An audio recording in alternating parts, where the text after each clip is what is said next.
The Galactic Coalition was made up of hundreds of alien civilizations. Across thousands of stars, they shared technology, culture, and trade. To them, humanity was still young, just a species that had joined the Coalition only 2 centuries ago. Humans were curious and brave, but they had no great fleets, no ancient monuments, and no legends of glory like the older species. Many aliens saw them as eager students rather than equals. That view was about to change. In a dying nebula at the edge of Coalition space, a small exploration fleet drifted quietly between clouds of gas and fractured stars. The nebula glowed faintly in red and violet colors, its light scattered across the fleet's hulls. Most ships were survey vessels scanning for minerals or lost colonies. The fleet's leader was Admiral Veyric, a tall insectoid alien with golden plates covering his body. He was efficient, logical, and careful. To him, this mission was routine. Sector 12 scans complete, a technician announced over comms. No signs of valuable material. Recommending transfer to Sector 13. Admiral Veyric gave a slow click of agreement. Proceed. The fleet turned toward a cluster of broken asteroids when one ship, a human-operated scout vessel, reported something unusual. Lieutenant Aaron Holt, a young officer, leaned over his console. He was only in his late 20s, serving on loan to the Coalition survey team. His scanners showed faint metallic readings far deeper than any asteroid should contain. Admiral, I am detecting structure, Aaron said cautiously. Clarify, Veyric demanded. Not natural, Aaron explained. The readings suggest an artificial hull. Extremely large. Larger than any Coalition ship in service. The bridge crew grew silent. Ancient wrecks had been found before, but rarely in places so hidden. The fleet followed Aaron's coordinates. Slowly, the nebula's thick dust parted and something massive came into view. At first, it looked like a shadow, a black wall with no end. As they drew closer, details emerged. A colossal structure covered in broken armor and scarred metal. Entire Coalition cruisers could have disappeared beneath its surface. Gas clouds drifted across it, hiding then revealing sections of its frame. Broken towers rose like mountains. Hangar bays large enough to swallow fleets stood silent, and along its sides stretched the faded markings of a long-forgotten design. The fleet went quiet. Even Admiral Veyric clicked in disbelief. This cannot be. No Coalition record spoke of such a vessel. It was not built by any known species. To most, it looked like a graveyard relic, a giant skeleton floating in the dark. But to Aaron, it felt different. Something about the structure stirred in his chest, a strange recognition he could not explain. His heartbeat quickened. He whispered softly, "It feels human." Of course, the others laughed. A human ship this size? Impossible. Humanity had barely left its home system a few thousand years ago. They had no history of such creations. Lieutenant Holt, Admiral Veyric said, narrowing his glowing eyes, "Your people could not have built this. Do not let imagination cloud your judgment." Aaron nodded but could not shake the feeling. The fleet sent out small drones to scan the wreck. Data returned slowly, showing internal structures still intact. Energy readings were faint, almost non-existent, as if the ship had been asleep for countless ages. Some sections were broken, entire decks torn apart by time and war, yet other areas seemed untouched, preserved as though waiting. The official report labeled it a derelict of unknown origin. Salvage was discussed, but the Admiral warned against it. "It is too unstable," he declared. "No signs of life. No signs of power. It will remain here, a monument to a forgotten war." The Coalition prepared to leave. Engines lit up across the fleet, preparing for jump. But as Aaron looked one last time at the massive hull, his scanner beeped. A spike of energy, so faint it almost escaped detection, appeared deep inside the ship's core. "Admiral," Aaron shouted. "I detected—" Before he could finish, the reading vanished. The Admiral dismissed it as sensor error. Nebula interference. Ignore it. But Aaron knew what he had seen. The relic had not been dead. For a brief moment it had shown a pulse, a heartbeat. That night, as the fleet drifted to safer space, Aaron sat in his small cabin staring at the records. He magnified the data again and again. The faint surge was real. He had not imagined it. Somewhere inside that colossal wreck, something still lived. He opened his private archives, ones he had collected since his academy days. They contained myths and fragments of old Earth records.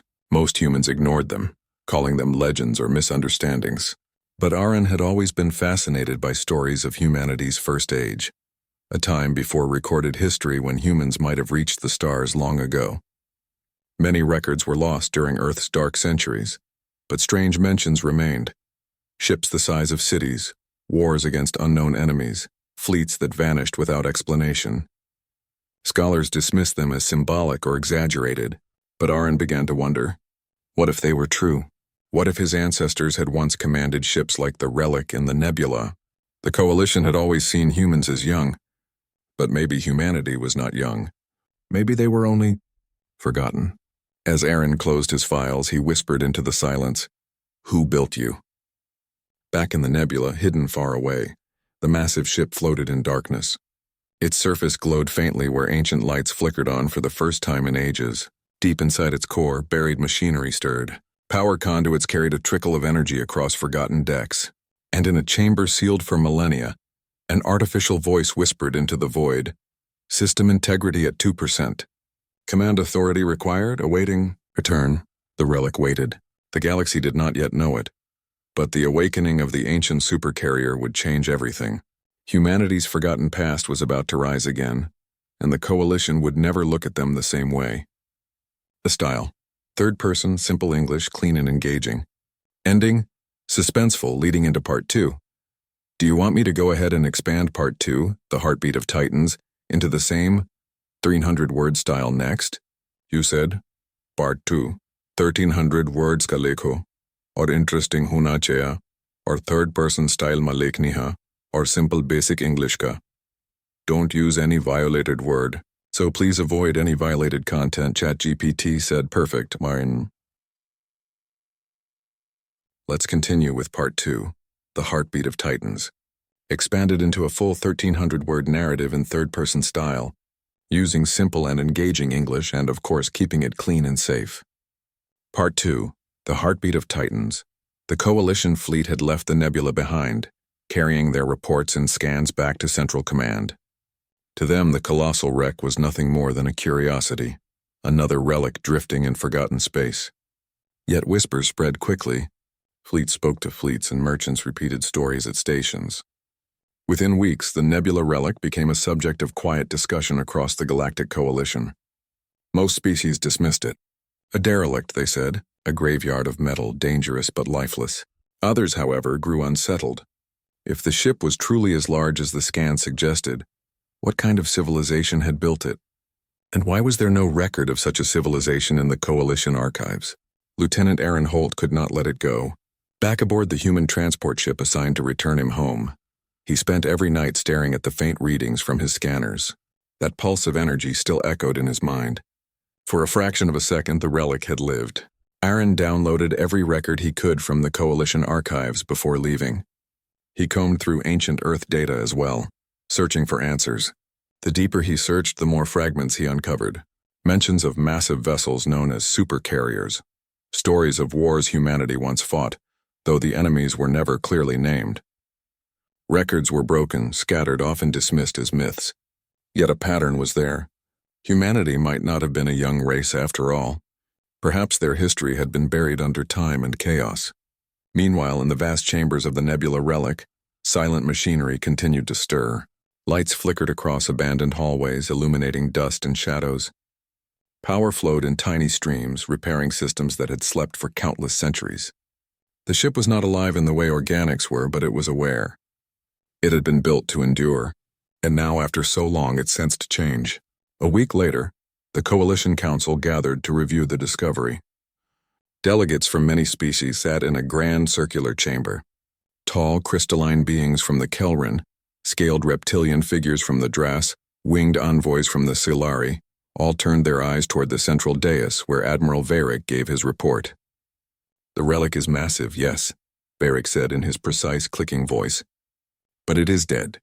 There is no functioning power core. No intelligence within. It is merely a ruin.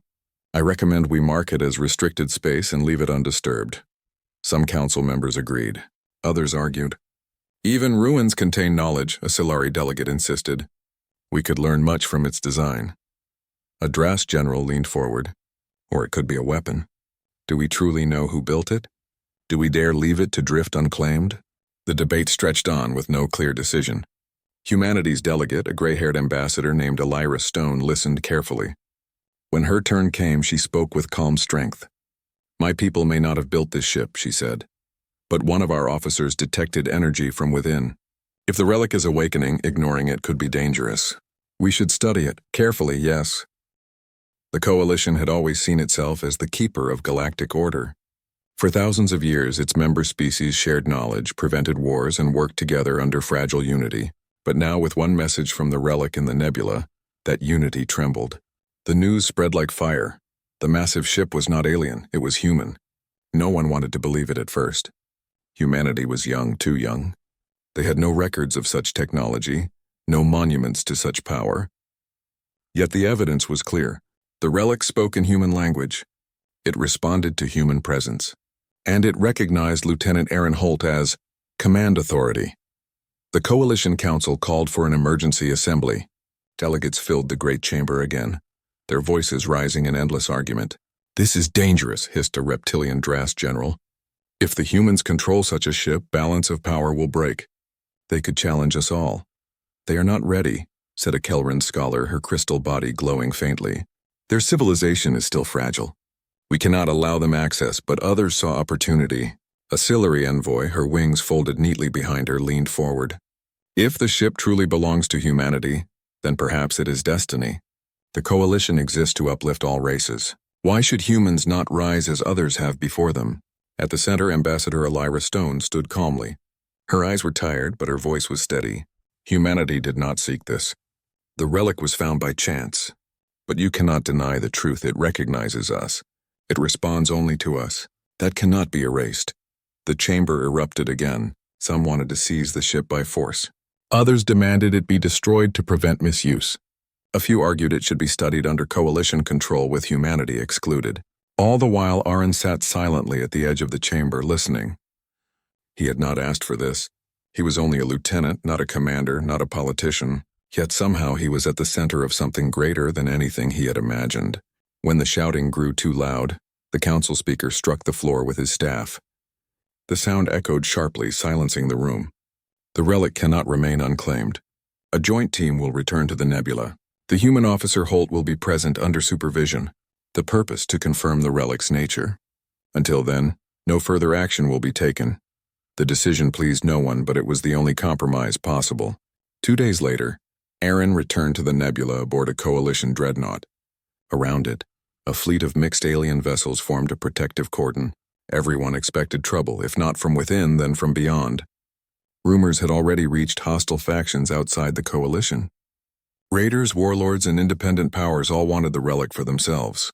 The closer Aaron came to the massive ship, the stronger his unease grew. He felt its presence like a silent call in the back of his mind. When the shuttle docked with the relic's surface, he stepped onto its ancient hull.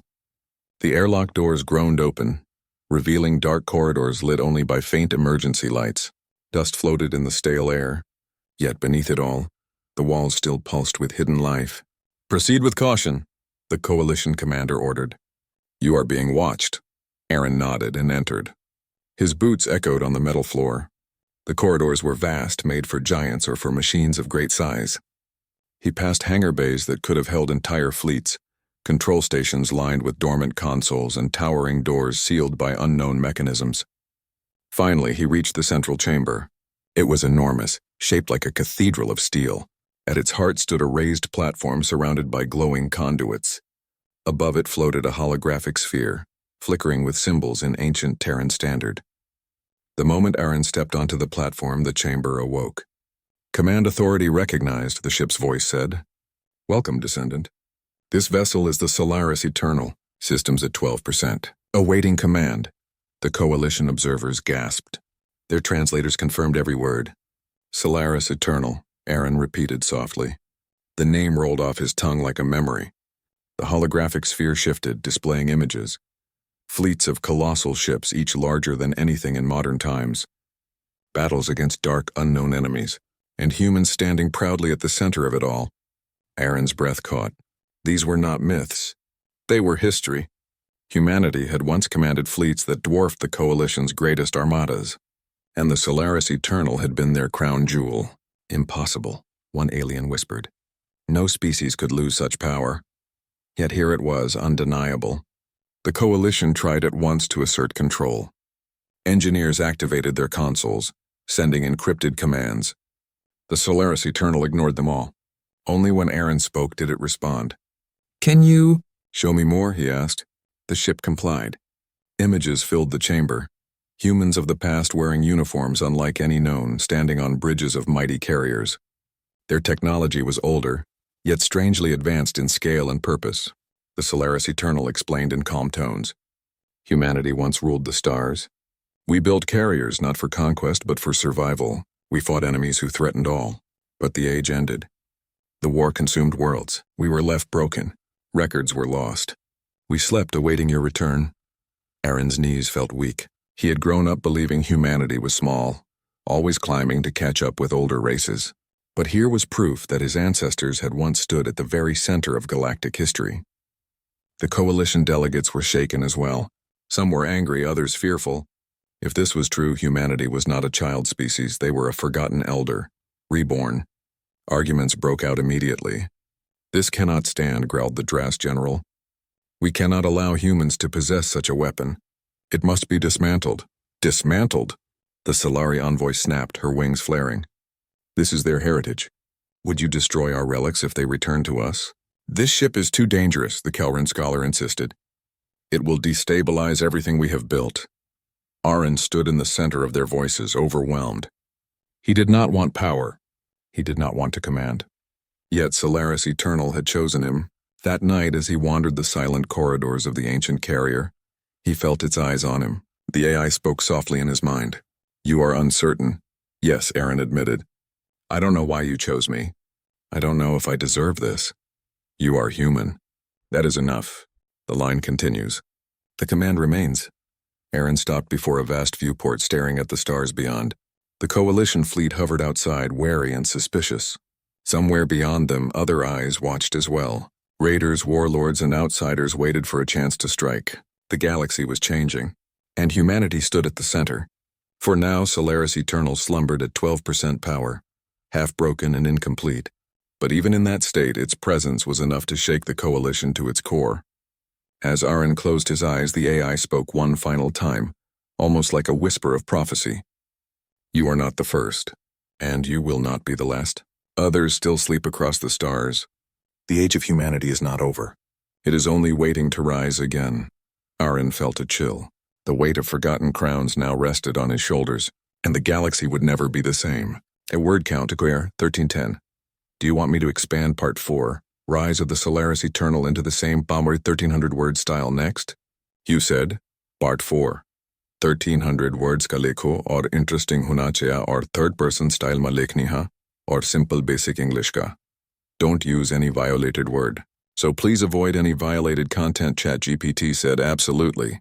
Let's continue with Part 4, Rise of the Solaris Eternal. Expanded into a Tauber 1300-word story in third-person style, keeping it simple, engaging, and completely safe. Part 4, Rise of the Solaris Eternal." The nebula was silent, but the calm was deceptive. Rumors of the Solaris Eternal's awakening had spread beyond the Coalition. Raiders from the edge of known space, warlords and independent powers hungry for power now moved to claim the relic for themselves. They had heard the legends whispered in the dark corners of the galaxy. A human ship, larger than any fleet, with systems older than the Coalition itself.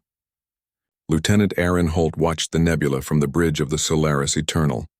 The colossal ship had stabilized, though it was still only partially powered. Its lights shone faintly across the dusty corridors, casting long shadows. Aaron's hands hovered over the control console, unsure of what to do. He had never commanded anything like this. Yet the ship's AI had recognized him as its authority, and every system hummed faintly in response. Suddenly, alarms blared across the bridge. The Coalition fleet's sensors detected multiple signatures approaching the nebula. Fast-moving ships, heavily armed, swarming like predatory insects. Raiders. "They are coming," Aaron said quietly, his voice tense. The Coalition fleet outside scrambled into formation. But the raiders were fast, moving with precision and aggression. Their weapons glimmered in the nebula's red light. Coalition cruisers opened fire, energy beams lancing into the approaching enemy. Yet the raiders avoided attacks with eerie coordination, ignoring damage that would have crippled normal ships. "Admiral Varric, they are overwhelming us," a communications officer shouted. "They are well organized," Varric replied, his voice tight. "We cannot hold them." Aaron swallowed hard. The Solaris Eternal stirred beneath him, its systems awakening more fully.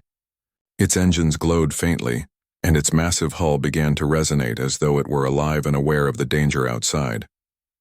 "Lieutenant." The nebula had grown quiet, but the echoes of battle still lingered. Wreckage drifted among the stars, and the faint glow of distant energy pulses reminded everyone that the galaxy was watching. The Coalition fleet had survived, but they were shaken. Never before had they witnessed a single ship, commanded by a young human officer, change the outcome of a battle so completely. Lieutenant Aaron Holt stood on the Solaris Eternal's bridge, looking out at the scattered stars beyond. The relic had awakened fully now. Its hull gleamed under the nebula's faint light, its drones patrolling the perimeter and its shields pulsing with energy. Every system was online, responding to his presence and authority. Aaron still struggled to believe it. Humanity had always been underestimated, and now a ship from a forgotten age, built by humans, commanded by a human, had proven that the galaxy had misjudged them. "Admiral Varric," Aaron said softly, "what will happen now?" The insectoid officer hesitated. I do not know, Lieutenant. The Coalition has never faced a situation like this. Your people, your species, is no longer minor. They are something else entirely." Aaron nodded. He had seen the shock on the faces of other delegates, heard the whispers among the fleets. He knew the Coalition would debate, argue, and fear humanity's rise. But he also knew the truth. Humanity did not seek domination. They sought recognition, understanding, and the chance to protect the galaxy alongside others. The next day, the Coalition convened an emergency council on a nearby station. Delegates from every major species gathered, some still trembling from the sight of the Solaris Eternal. News of the relic's awakening had spread faster than any fleet could chase it. "This is unacceptable," the Dras general growled. "Humans now command a weapon beyond comprehension. How can we trust them?" "They have proven restraint," Elira Stone said firmly. "The ship defended us from raiders. It did not attack unprovoked. Humans are not seeking war. We only seek to reclaim what was forgotten and to protect what exists." Some delegates grumbled. Others remained silent, clearly calculating the implications.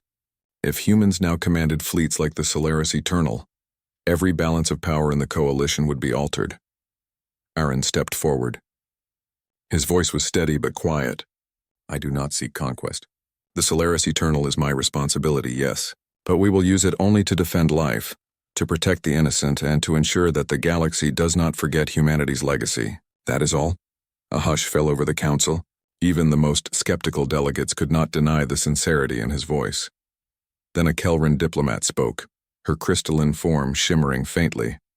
"Perhaps this is a moment to recognize that humans are not as weak as we assumed. Perhaps it is time to welcome them as equals, not students, but partners." Slowly, other voices joined hers. Debate shifted from fear to cautious acceptance. Humanity's moment had arrived. Outside the station, the Solaris Eternal rested in orbit, its massive hull a symbol of power, history, and potential. Coalition ships approached cautiously, scanning, studying, and learning from the relic. Engineers attempted to understand its systems, but the ship's AI remained selective, responding only to Aaron. The young lieutenant walked through the ship's massive corridors, observing its automated drones, its control panels, and its dormant weapon systems. Though advanced and ancient, the Solaris Eternal was also a teacher. Its AI guided him, offering lessons in strategy, fleet management, and the principles of command. "You must learn," the AI said. "There will be challenges beyond this nebula. Those who fear humanity will act. Those who seek to use it will act. You must be ready." "I understand," Aaron replied. "I will do what is right." Weeks passed, and the galaxy began to adjust to the presence of the Solaris Eternal. Word spread across trade routes, colonies, and fleets. Humans were no longer a minor race. They possessed history, power, and now a ship capable of defending the galaxy in ways that older civilizations could not match. Some feared this rise. Secret factions whispered of preemptive strikes. Raiders from beyond coalition borders plotted in silence. Yet Aaron remained calm. The Solaris Eternal was not a weapon for attack. It was a protector. And with each passing day, he grew more confident in his command. One evening, Aaron stood on the observation deck, gazing at distant stars. His thoughts drifted to humanity's past, to the long-lost civilizations and to the fleets that had vanished in ancient wars. Solaris Eternal's AI spoke softly beside him. You have awakened the past, but the future is yours to shape. Others of your kind await, lying dormant across the stars. When the time comes, they will awaken as you have. Humanity's age is beginning anew. Aaron felt a shiver of awe and responsibility. He was no longer just a young officer. He was the guardian of a legacy that spanned millennia, a link between humanity's forgotten past and its potential future. The coalition slowly began to recognize humanity's new role. Delegates began to invite humans into strategic councils, offer assistance, and study their technology with respect rather than suspicion. Some species remained wary, but none could deny the evidence. Humanity had returned to the galactic stage not as novices, but as a race with memory, power, and determination. Meanwhile, Aaron prepared the Solaris Eternal for exploration beyond the nebula. The ship's systems hummed in anticipation. Its weapons were fully operational, its shields stable, and its drones alert. It was ready to defend, ready to teach, and ready to show the galaxy that humanity's time had returned. Prepare for departure, Aaron ordered. We chart a course for deep space. There may be others who need protection, and others who need to learn that humanity is no longer to be underestimated. The ship responded immediately, engines igniting with a hum that vibrated through the corridors. Outside, stars blurred as the Solaris Eternal moved, massive and unstoppable. The coalition fleet accompanied the ancient carrier, witnessing its power firsthand. They could see the potential in humanity, the ability to rise above expectations, and the promise that the galaxy had underestimated the wrong species for too long. As they traveled, Aaron felt the weight of responsibility. This was not just a ship, it was a symbol, a reminder that humanity's past was not forgotten, and that its future could shape the galaxy in ways previously unimaginable. The Solaris Eternal's AI whispered one final message as they left the nebula behind. This is only the first. Others still sleep. When the time comes, humanity will awaken fully, and when that day arrives, the galaxy will remember us all. Aaron's eyes narrowed with determination. We are ready, he said, and we will rise not to conquer, but to protect. We will honor the past and safeguard the future. Outside, the stars stretched into infinity. The Solaris Eternal, a relic of forgotten glory, now sailed as a living testament to humanity's potential. Across the galaxy, eyes watched in awe, curiosity, and fear. Humanity's story had returned, and its legacy was only beginning to ignite. For the first time in millennia, humans were no longer underestimated. They were remembered, they were powerful, and the galaxy would never be the same again.